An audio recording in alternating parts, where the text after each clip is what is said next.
প্রিয় শিক্ষার্থী বন্ধুরা, এখন আমরা দিনাজপুর বোর্ড কৃষি শিক্ষা এমসিকিউ প্রশ্ন সমাধান ক সেট দেখব। ক সেট ছাড়া অন্যান্য সেট যাদের আছে তারা এই সেটের সঙ্গে প্রশ্নগুলোর উত্তর মিলিয়ে নেবেন, এবং যারা এখনও চ্যানেলটি সাবস্ক্রাইব করেনি তারা অবশ্যই চ্যানেলটি সাবস্ক্রাইব করে পাশে থাকবেন। এভাবেই প্রতিনিয়ত এমসিকিউ এবং অন্যান্য প্রশ্নের সমাধান দেওয়া হয় এই চ্যানেলের পক্ষ থেকে। 1 নং প্রশ্নটি ছিল, নিচের কোনটি ভূমিক্ষয়ের জন্য সবচেয়ে দায়ী?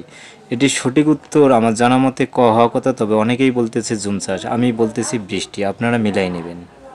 2 নং প্রশ্নটি ছিল যে পরিমিত তাপে দক্ষতার সাথে বীজ শুকালে, এই বহুপদী প্রশ্ন, বহুপদী প্রশ্নটির সঠিক উত্তর হবে ঘ 1 2 3। 3 নং প্রশ্নটি ছিল সাধারণত 25 কেজি সরিষা ভাঙানোর পর তৈল কত কেজি হবে?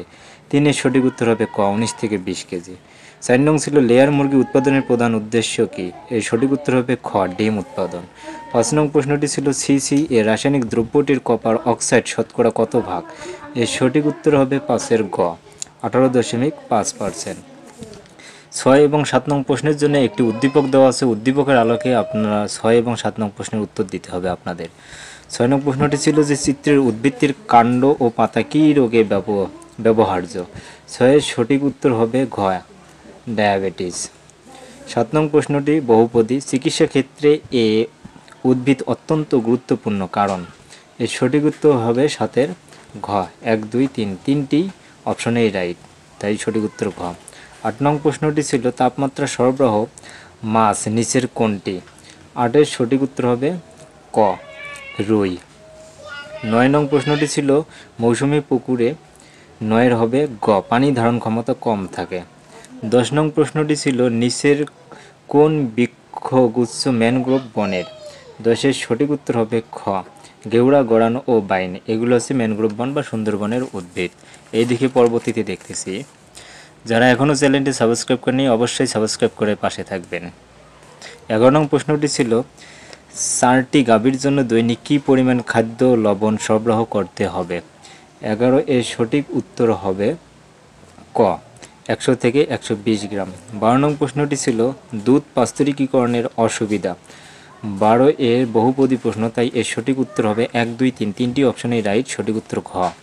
13 নং প্রশ্নটি ছিল কোনটি লবণাক্ততা সহিষ্ণু জাতের ধানের জাত? 13 এর সঠিক উত্তর হবে খ বি ধান 54। 14 নং ছিল উপকূলীয় অঞ্চলে মাটির পিএইচ মাত্রা কত? 14 এর সঠিক উত্তর হবে গ 7.0 থেকে 8.5। 15 নং ছিল ফেব্রুয়ারি হতে জুন মাস পর্যন্ত 30 সেন্টিমিটারের নিচে কোন মাছ ধরা নিষেধ? 15 এর সঠিক উত্তর হবে ক 15 এর সঠিক উত্তর ক বোয়াল। 16 ছিল কৃষিতাত্ত্বিক বীজের সুবিধা, বহুপদী প্রশ্নের সঠিক উত্তর হবে ঘ 1 2 3। 17 নং ছিল প্রাকৃতিক পরিবেশে উদ্ভিদের খাপ খাইয়ে নেওয়ার কৌশলকে কী বলে? 17 এর সঠিক উত্তর হবে ক অভিযোজন। 18 নং প্রশ্নটি ছিল 10টি কলার চারা রোপণ করার পূর্বে কী পরিমাণ টিএসপি সার ব্যবহার করতে হবে? 18 এর সঠিক উত্তর হবে ক 2500 থেকে 4000 পর্যন্ত, 2500 থেকে 4000 গ্রাম। 19 নং প্রশ্নটি ছিল ভুট্টার বীজে 12% হতে 13% এর বেশি আর্দ্রতা। 19 নং ছিল বেশি আর্দ্রতা থাকলে কি হয়? সঠিক উত্তর হবে 19 এর সঠিক উত্তর গ 19 এর সঠিক উত্তর গ রোগবালাই এর আক্রমণ বেড়ে যায়।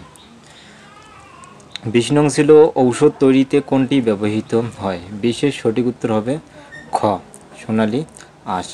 21 নং প্রশ্নটি ছিল পরিবেশ বান্ধব কৃষি প্রযুক্তি কোনটি? এর সঠিক উত্তর 21 এর গ শস্য পর্যায়। 22 নং এবং 23 নংয়ের জন্য একটি উদ্দীপক আছে, উদ্দীপকের আলোকে প্রশ্নগুলোর উত্তর দিতে হবে। চিত্রের লগের গাছটির আবর্তন কাল কত? 22 এর সঠিক উত্তর হবে ঘ 40 হতে 50 বছর। 23 ছিল উদ্দীপকের লগটির আয়তন কত? 23 এর সঠিক উত্তর হবে ক 4.16 ঘন মিটার, 4.16 ঘন মিটার। 24 নং ছিল কোনটি জু প্লাঙ্কটন নয়? 24 এর সঠিক উত্তর হবে খ এনাবেনা। 25 নং ছিল কৃষিজাত দ্রব্য বিক্রয় কোন সমবায়ের অন্তর্ভুক্ত? 25-এর সঠিক উত্তর খ। কৃষি পণ্য বাজারজাতকরণ। সম্পূর্ণ প্রশ্নটি সমাধান দেখলেন। যদি এর মধ্যে কোনো ভুল ত্রুটি হয়ে থাকে অবশ্যই আপনারা কমেন্ট করে জানাবেন। সম্পূর্ণ ভিডিওটি দেখার জন্য অসংখ্য ধন্যবাদ।